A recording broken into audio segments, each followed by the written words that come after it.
For shifting call 9300 Sweety सुपारी, मस्ती भरा एहसास। हिक्स डिजिटल थर्मामीटर, ये भरोसा है 100 वर्षों का। हिक्स डिजिटल थर्मामीटर और एंड्यूरा मास। अंडरवेट रहोगे तो रोगों से कैसे लड़ोगे? डोमिनिका में पकड़े गए पीएनबी घोटाले के आरोपी मेहुल चौकसी का 48 घंटे में हो सकता है भारत प्रत्यर्पण। एटिंगा के प्रधानमंत्री ने जी न्यूज से खास बातचीत में दिया भरोसा।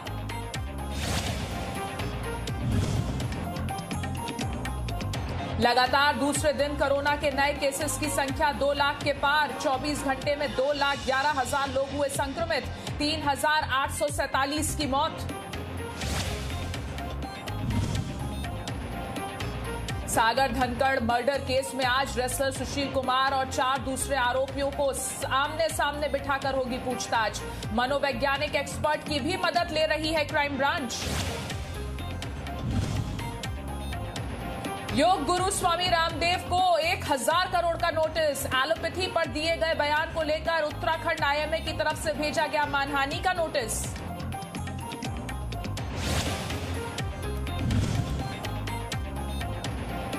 टोल प्लाजा को लेकर national highway authority of India की नई गाइडलाइंस जारी। पीक आवर में 10 सेकंड से ज्यादा ना हो वेटिंग टाइम। 100 मीटर से लंबी कतारों पर भी लगे रोक।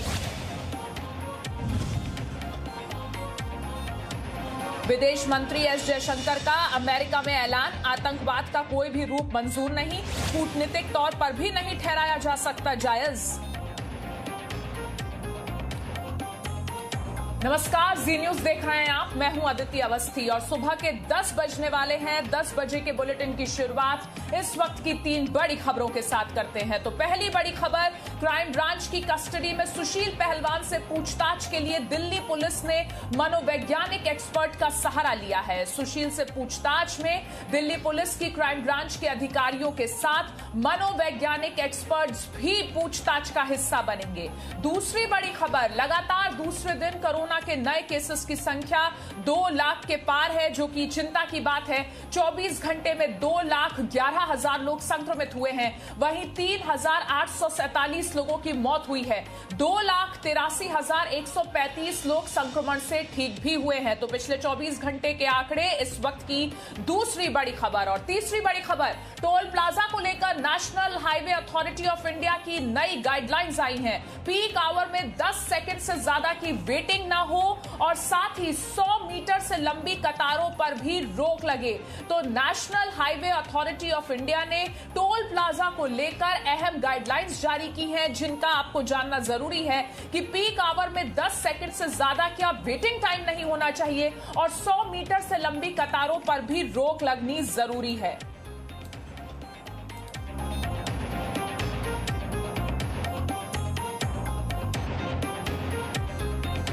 तो सबसे पहले अब बात करते हैं इस वक्त की सबसे अहम खबर की। देश में लगातार दूसरे दिन कोरोना संक्रमण के नए मामले 2 लाख से ज्यादा मिले हैं। पिछले 24 घंटे में 2,11,298 लोग संक्रमित मिले हैं, जबकि इस दौरान 3,847 लोगों की मौत हुई है।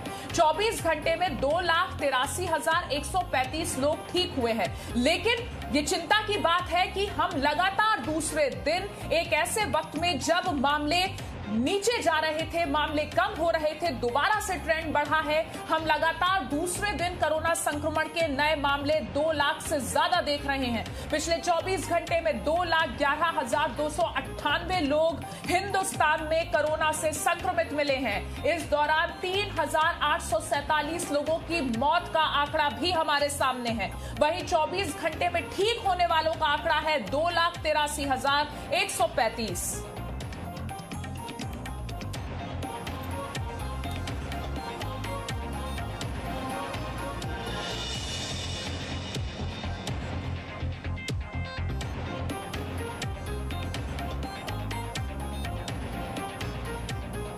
और अब बात करते हैं यास तूफान की।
तबाही के बाद यास तूफान कमजोर पड़ गया है और आज यास तूफान झारखंड पहुंचेगा।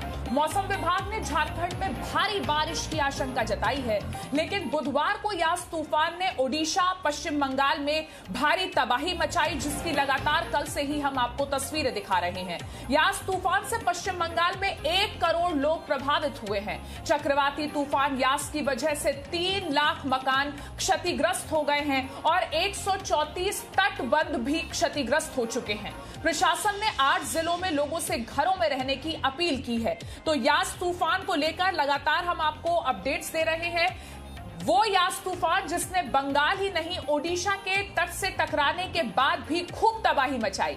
यास तूफान की वजह से ओडिशा के मयूरभंज में कई पेड़ गिर गए, जिसकी तस्वीरें हम आपको दिखा रहे हैं। पेड़ गिरने से कई सड़कें पूरी तरह से ब्लॉक हो गई। तेज हवाओं से कई घरों को नुकसान पहुंचा। वहीं ओडिशा के धामर में भारी बारिश की वजह से गांव में पानी भर गया, जबकि पश्चिम बंगाल के दीघा में भारी बारिश की वजह से घरों तक में पानी घुस गया। लाखों का सामान पानी में बह गया। पश्चिम बंगाल के शंकरपुर इलाके में एनडीआरएफ की टीम ने 800 लोगों को सुरक्षित जगहों पर पहुंचाया है। तो ये तस्वीरें आपको पश्चिम बंगाल के अलग अलग जगहों से और ओडिशा की अलग अलग जगहों से, जहां यास तूफान ने भारी तबाही मचाई है।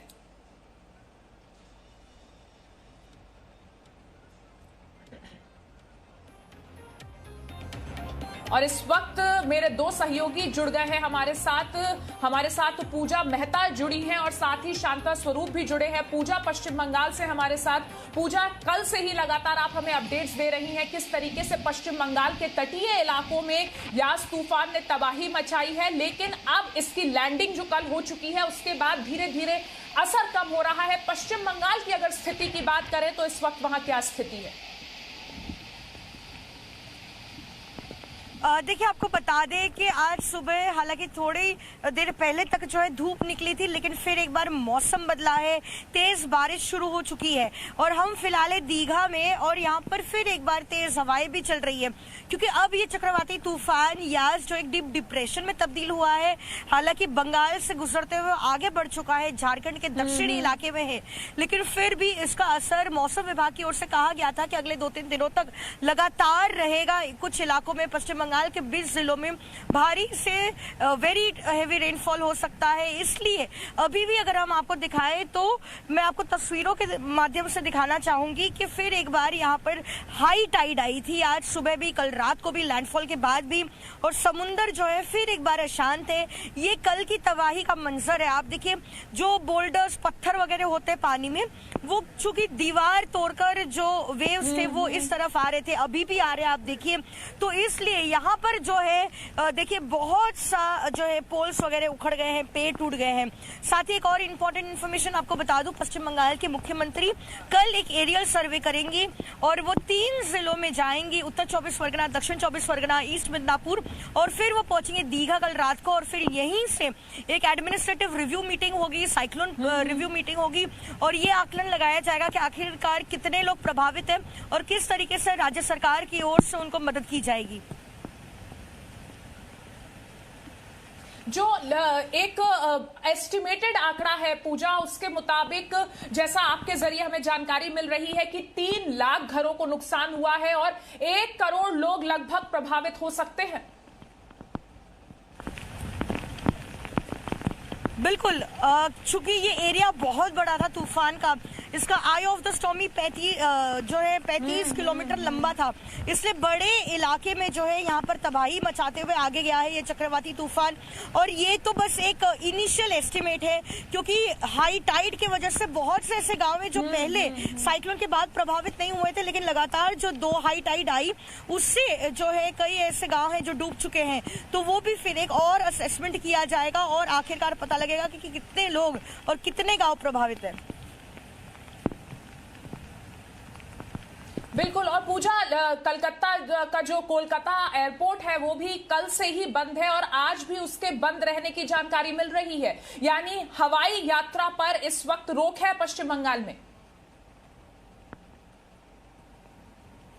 देखिए, कोलकाता एयरपोर्ट के ऑपरेशंस शुरू हो जाएंगे, क्योंकि कोलकाता में ज्यादा इसका इम्पैक्ट नहीं हुआ था साइक्लोन का। हालांकि आज सुबह से कोलकाता में बारिश हुई है, लेकिन अब जो है काफी वेदर क्लियर हुई है, तो कहा जा रहा है कि अब से थोड़ी देर में एयरपोर्ट ऑपरेशंस जो है वो शुरू हो जाएंगे।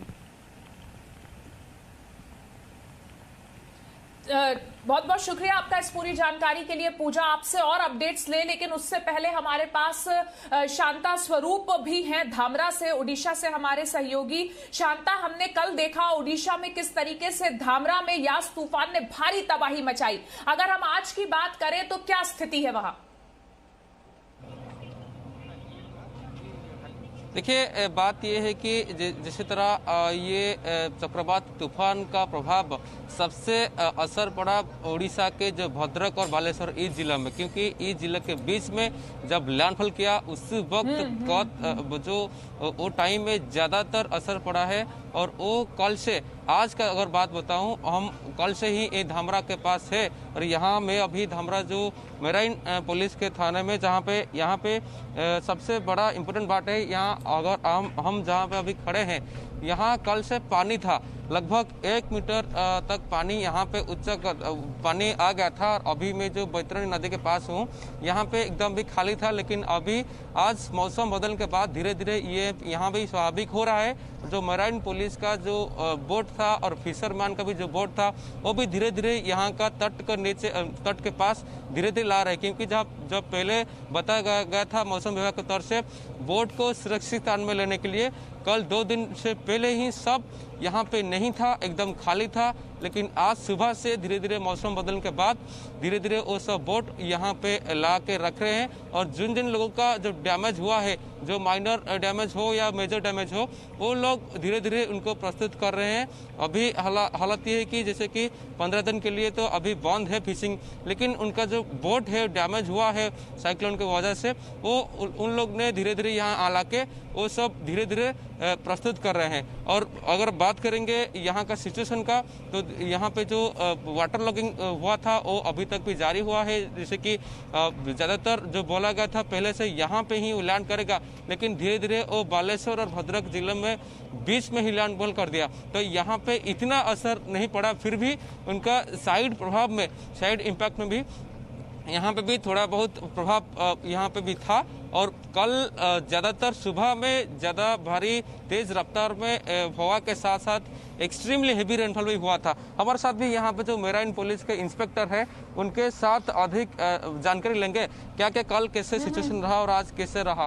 सर, आपको जी न्यूज़ को स्वागत करता हूँ। अभी देखेंगे कल किस तरह का सिचुएशन था, आप भी यहाँ रहते थे, आपका ऑपरेशन भी यहाँ पे चल रहा है, अभी का हालात और कल पिछले 24 घंटे का हालात कैसा रहा सर? कल यहाँ पे लगभग 1 मीटर तक पानी था, जो 200 मीटर तक वहाँ तक चला गया था पानी। और यहाँ पे लगभग 350 बोट्स रहता है, छोटे मोटे बोट्स रहता है। और हम लोग को पहले से इनको इंस्ट्रक्शन पास किया था कि सही जगह पे चला जाए, और ये लोग चला गया था कल बिफोर, 1 दिन पहले से चला गया था। हम लोग को यहाँ पे आके रात को दिन भर यहाँ पे सजग थे, देख रहे थे कि स्थिति क्या है। बट यहाँ पे 1 मीटर से ज़्यादा पानी भर गया था पूरा। और जो हमारा जो बोट्स है वहाँ पे छोटा मोटा, ज़्यादा नहीं, छोटा मोटा डैमेज था, माइनर डैमेज था, जो अभी धीरे धीरे हम लोग को आज आके यहाँ पे बोट लेके आ गए। और काफ़ी सारा जो फिशरमैन बोट है वो लोग भी लेके आ रहे हैं, धीरे धीरे आगे प्रोसेसिंग करेंगे। तो फिर सर बताना, ये भी पूछना चाहता हूँ कि यहाँ पे लगभग जो 7-8 किलोमीटर दूरी में जो जिन 3-4 बंदर है, जो लगभग 300 से ज़्यादा फिशरमैन का जो बोटिंग है, वो लोग कुछ आप लोग इंस्पेक्शन किए हैं, क्या क्या डैमेज हुआ है कि नहीं है अभी तक? नहीं, अभी तक तो कुछ किया नहीं है, क्योंकि कल तक तो था बोट सभी सही जगह पे था। आज लेके आ रहे हैं धीरे धीरे, आज लोग को बताएंगे। इनका जो फिशरमैन का जो ऑफिस है, इनको पहले जी शांता, आपको यहाँ रोकूंगी। यहाँ हम दीघा की तस्वीरें अपने दर्शकों को दिखा रहे हैं, किस तरीके से दीघा में तूफान यास ने भारी तबाही मचाई है। तबाही की ये तस्वीरें, जो यास तूफान है उसकी लैंडिंग कल हो चुकी है। पश्चिम बंगाल और ओडिशा से अब ये तूफान गुजर चुका है। झारखंड इस तूफान के अब पहुंचने का अनुमान लगाया जा रहा है। मौसम विभाग ने कहा है कि इसकी तीव्रता भी अब कम हो गई है, लेकिन कल जिस तरीके से तबाही का मंजर देखने को मिला ओडिशा और पश्चिम बंगाल के तटीय इलाकों में, दीघा की तस्वीरें भी आप देखिए।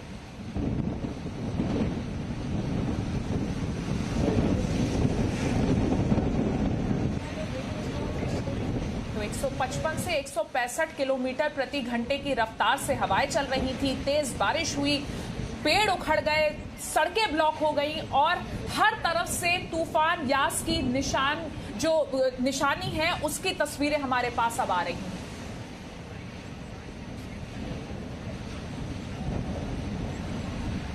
यास तूफान से सिर्फ पश्चिम बंगाल में ही करीब 1 करोड़ लोगों के प्रभावित होने की जानकारी मिल रही है और ये शुरुआती आंकड़े हैं। जैसे कि जी मीडिया संवाददाता पूजा मेहता बता रही थी कि कितने लोग प्रभावित हुए हैं, इसकी जानकारी तब मिल पाएगी जब तूफान पूरी तरह से यहां से गुजर जाएगा।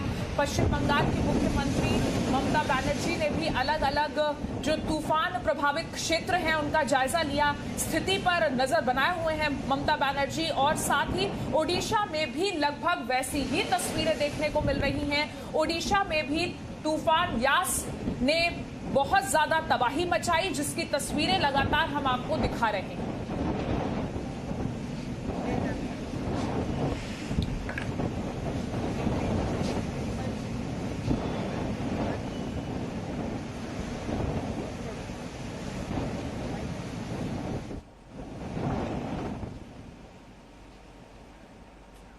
एक छोटा सा ब्रेक यहां लेते हैं, फौरन लौटेंगे, बने रहिए हमारे साथ।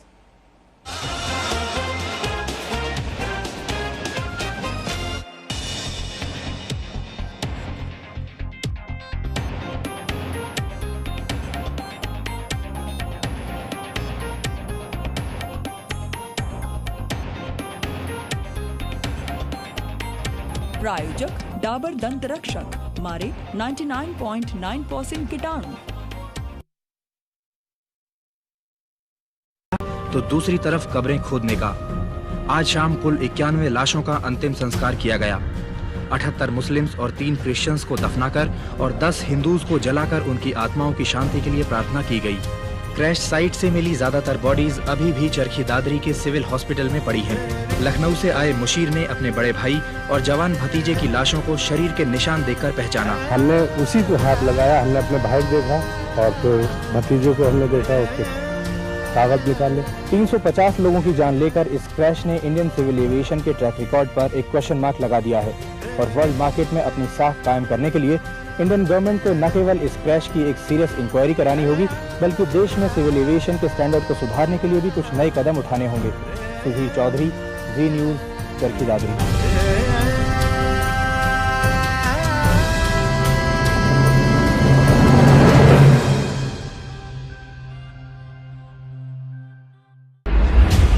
इस हवाला कांड में सभी बड़ी पार्टियों के नेता फंसे हुए हैं। कुछ लोग कहते हैं कि चुनाव से पहले प्रधानमंत्री नरसिम्हा राव ने एक गहरी राजनीतिक चाल चली है। इस प्रकार का आरोप लेकर के मैं संसद में नहीं जा सकता। मैं नहीं सोचता कि ये उचित होगा कि मैं उस सरकार में शामिल रहूं जो सरकार मुझे चार्जशीट कर रही है। ये एकदम हमें बेईमान बनाया गया। आपको लगता है कि वो भी उनके खिलाफ भी अगर कोई सबूत है और सीबीआई कोई कदम उठाएगी? उठाना चाहिए। सब नागरिक बराबर हैं, कानून के सामने सब बराबर हैं। रास्ते में अगर प्रधानमंत्री आड़े आ रहे हैं तो प्रधानमंत्री को भी लपेटना पड़ेगा।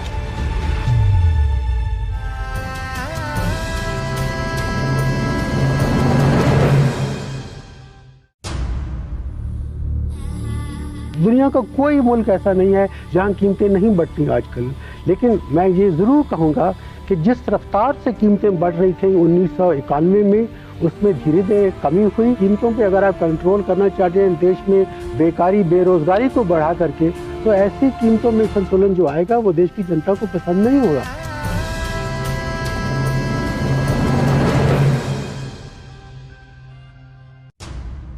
आप जानते हैं, आज़ादी आने के बाद दुनिया के अनेक देशों ने लोकशाही का रास्ता अपनाया, ख़ास तौर से दूसरे विश्व युद्ध के बाद। लेकिन अकेला भारत ऐसा देश है जहां लोकशाही आज भी जीवित है। लोकशाही का रास्ता ही ऐसा रास्ता है जिससे सबका सहयोग लिया जा सकता है। यह भी बात सही है कि अगर इतने बड़े देश के भाग्य का नया निर्माण करना है तो सबका सहयोग आवश्यक होगा, विशेष तौर से युवकों का सहयोग।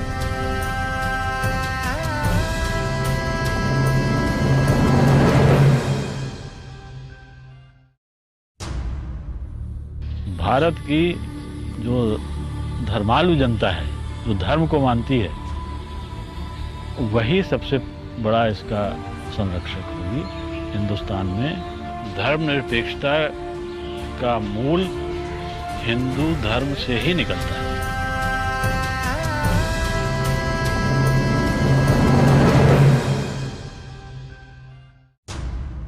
अलग अलग पक्ष के जो नेता हैं वो एक दूसरों को बार बार मिलते रहें, केवल संसद में ही न मिले मगर बाहर भी मिलते रहें, तो शायद उनके विचारों के आदान प्रदान से एक ऐसा माहौल पैदा हो सकेगा जिसकी वजह से जो हमको करना चाहिए वो हो सकेगा। हमको तो करना चाहिए दूरदृष्टि से कोई ऐसी नीति बनाने का काम जो सिर्फ 5 साल के लिए नहीं मगर 20 साल के 50 साल के तक भी उपयोग में आ जाए।